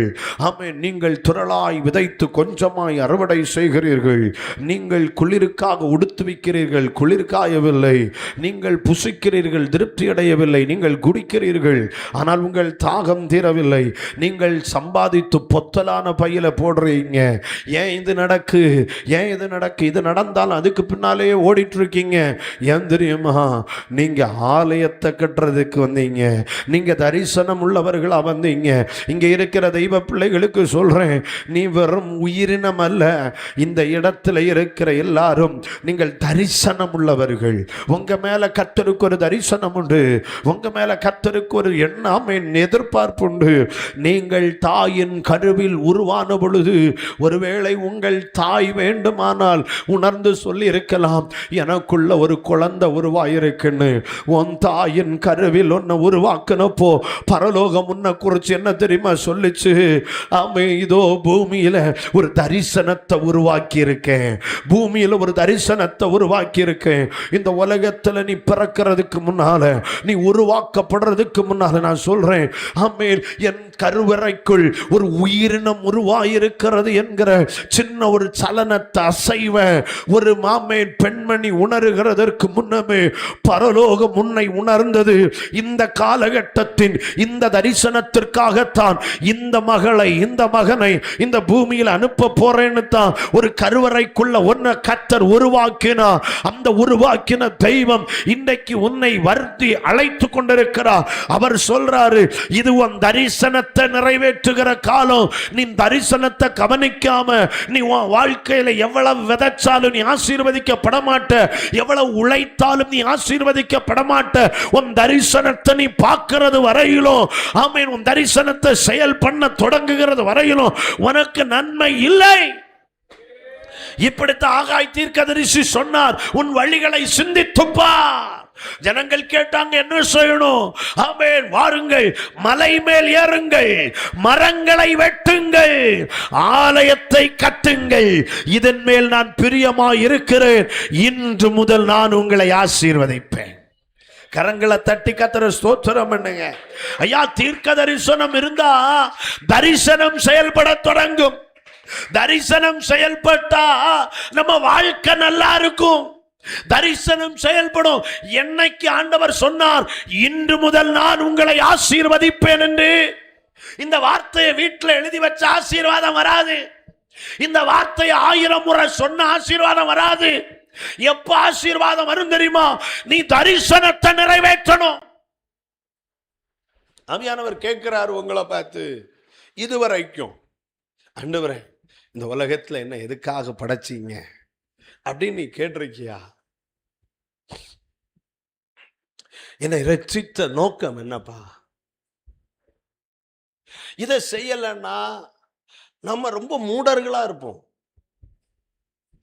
நான் அனுதினமும் ஆண்டவர்கிட்ட இருதயம் நடுங்கி திகைத்து கேட்பேன், ஆண்டவரே என்னை எதுக்கு அழைச்சிங்க? ஆண்டவரே என்னை எதுக்காக ரட்சித்தீங்க? எதுக்கு படைச்சிங்க? அதை நான் நிறைவேற்றணும்ப்பா. அது இல்லாமல் என் வாழ்க்கையில் ஒன்று, இன்னைக்கு சாயங்காலமும் என்னுடைய இருதயம் அதை நினைக்கும் போது இப்பொழுது பதறுகிறது. அந்த நேரத்தை நான் கேட்ட நேரம் வரைக்கும் எனக்கு ஞாபகம் இருக்கு. ஆண்டவரே என்னை படைத்த நோக்கம், என்னை அழைத்த நோக்கம், என்னை ரட்சித்த நோக்கம், என்னை அபிஷேகித்த நோக்கம், அது எப்படியாவது நிறைவேறணும்ப்பா. அதை நான் எப்படியாவது செய்யணும்ப்பா. நான் கேட்குறேன். அதுக்கு வாழ்க்கையில் சோம்பேறியா இருந்துட்டு கேட்கல, ஒவ்வொரு நாளும் ஓடிக்கொண்டே இருக்கிறேன். நான் பிரச்சனை இல்லைன்னு நினைக்கக்கூடாது. பிரசங்கிக்கிற எனக்கு என் பிரச்சனையை சொன்னால் இன்னைக்கு இந்த இடத்துல நீங்கள் ஒருத்தரும் இருக்க மாட்டீங்க. அவ்வளோ பிரச்சனைகளின் நடுவிலும் நான் விரும்புவது என் தேவன் தந்த தரிசனத்தை நிறைவேற்ற வேண்டும். என் தேவன் எனக்கு கொடுத்த தரிசனத்தை நிறைவேற்றணும். கரங்களை உயர்த்துறையில சொல்லுங்க. அப்போ தரிசனம் செய்யப்படணும்னா தீர்க்கதரிசி வேணும். உடனே எல்லாரும் ஆலயத்துக்கு அஸ்திபாரம் போட்டாங்க, கட்டுனாங்க, கட்டிட்டே இருந்தாங்க. தடை வந்துச்சு. உடனே வசனம் சொல்லுது, அவர்களுக்கு திடன் சொல்ல தீர்க்கதரிசிகள் உடன் இருந்தாங்க. என்ன திடன் சொன்னாங்க தெரியுமா? ஆமென், கர்த்தர் ஆமென், எகிப்திலிருந்து புறப்பட்டு வந்தீங்கல்ல, அந்த நாட்கள்ல ஆவியானவர் உங்கள் நடுவில் நிலை கொண்டிருந்தது போல ஆவியானவரும் உங்கள் நடுவில் நிலை கொண்டிருப்பார். ஆகாய் பேசுறார், ஆவியானவர் உங்கள் நடுவில் நிலை கொண்டிருப்பார் அப்படின்னு. உடனே உங்க வேலை தடைப்படாது, செய்ய தொடங்குங்க. தடைகளின் மத்தியில் தரிசனத்தை நிறைவேற்றினார்கள். நான் சொல்றேன், இந்த கடைசி காலத்துல ஆமென், தடைப்பட்டு கிடக்கிற தரிசனங்கள் செயல்படணும்னா இன்றைக்கு தீர்க்க தரிசனம் வெளிப்படணும், தீர்க்கதரிசிகள் இருக்கணும். மூணாவது ஏன் தீர்க்கதரிசிகள் தேவை தெரியுமா? தரிசனத்தை நிறைவேற்றி முடிக்கணும்னா, நீங்க எஸ்ராவின் புத்தகம் 6வது அதிகாரம் 17வது வசனம் சொல்லுது. 14வது வசனம், அப்படியே யூதரின் மூப்பர் கட்டினார்கள். தீர்க்கதரிசி ஆகிய ஆகாயும் இத்தோவின் குமாரனாகிய சகரியாவும் தீர்க்க தரிசனம் சொல்லி வந்தபடியினால் அவர்களுடைய காரியம் கைகூடி வந்தது. அவர்கள் இஸ்ரவேலின் தேவனுடைய கட்டளையின்படியும் கோரேஸ் தரியு பெர்சியா ராஜாவாகிய அர்த்தசஷ்டா என்பவர்களுடைய கட்டளைப்படியும் அதை கட்டி எதுவும் உங்களை தடை பண்ணாது. ஆமா, எதுக்கு தீர்க்க தரிசனம் தேவை தெரியுமா? தடைப்பட்டு கிடக்கிற எல்லா தீர்க்க தரிசனத்தையும் தரிசனங்களை நிறைவேற்றணும்னா தீர்க்கதரிசிகள் வேணும். ஏன் தீர்க்கதரிசிகள் வேணும்? தீர்க்கதரிசிகள் இருந்து நமக்கு தீர்க்க தரிசனம் சொல்லிட்டு இருந்தாதான் தரிசனம் நிறைவேறும். பணம் இருந்தா தரிசனம் நிறைவேறும்னா நீங்க நினைக்கிறது தப்பு. எனக்கு அனுபவம், எனக்கு அறிவு, எனக்கு படிப்பு, எனக்கு பலன் இருந்தா செய்ய முடியும்னா அது தப்பு. தீர்க்கதரிசி இருந்தா உங்களுக்கு சொல்லி தருமா, பலத்தினாலும் அல்ல பராக்கிரமத்தினாலும் அல்ல தேவனுடைய ஆவியினாலே ஆகும் என்று சேனைகளின் கர்த்தர் சொல்லுகிறார். உங்க வாழ்க்கையில உள்ள எல்லாம் நடக்கும்ங்க. உங்க பிள்ளைகளுடைய வாழ்க்கை நடக்கும், உங்க சபையின் ஊழியம் வளரும், எல்லாம் நடக்கும். இன்னைக்கு மனதார தேவ மனுஷனா உங்க ஊழியத்தை குடும்பங்களை ஆசீர்வதிக்கிறேன். உங்களை கர்த்தர் சிறந்திருக்க பண்ணுவார். எப்படி? பலத்தினால் அல்ல, பராக்கிரமத்தினால் அல்ல, என்னுடைய ஆவியினாலே ஆகும். செருபாபேலின் கரமே இதற்கு அஸ்திபாரம் இட்டது, செருபாபேலின் கரமே இதை செய்து முடிக்கும். உங்க வாழ்க்கையில உங்களுக்கு தந்த வாக்குத்தத்தத்தை நீங்கள் நிறைவேறுகிறதை பார்ப்பீங்க. உங்க கண் மூட விட மாட்டார் அது வரைக்கும். ஆமென். சிமியோனுடைய கண்ணை மூட விடல. அவர் கேட்கிறார், நான் செத்தா நல்லா இருக்கும், செத்தா நல்லா இருக்கும். அவனுக்கு ஒரு வாக்குத்தத்தம் உண்டு, ரட்சண்யத்தை நீ பாப்ப. அந்த வார்த்தையை பாமேன் பார்க்கிறது வரையிலும் உன்னை சாக விட மாட்டார். இன்னைக்கு தீர்க்க தரிசனமா சொல்றேன், இந்த ஊழியத்தை குறிச்சு, இந்த சபையை குறிச்சு, உங்க குடும்பத்தை குறிச்சு, உங்க பிள்ளைகளை குறிச்சு ஒரு வார்த்தையை தந்திருக்கிறார்னா, எவ்வளவு மலை போன்ற தடைகள் இருந்தாலும் கர்த்தர் தீர்க்க தரிசனமாய் வெளிப்பட்டு சொல்லுகிறார், பர்வதமே, பெரிய பர்வதமே, நீ எம்மாத்திரம் செருபாபேலுக்கு முன்பாக நீ சமபூமியாவாய். சமபூமியாவ உனக்கு முன்னால இருக்கிற பிரச்சனையை பார்த்து கர்த்தர் சொல்ற அது சமபூமி ஆகும். நீ அதுக்கு மேல உன் காலை வச்சு நடப்ப, நீ பெரிய வெற்றியை பார்க்க போற. எல்லாரும் எழும்பி நிற்கலாமா? தேவ சமூகத்துல கண்களை மூடி நாம ஜெபிக்கலாம்.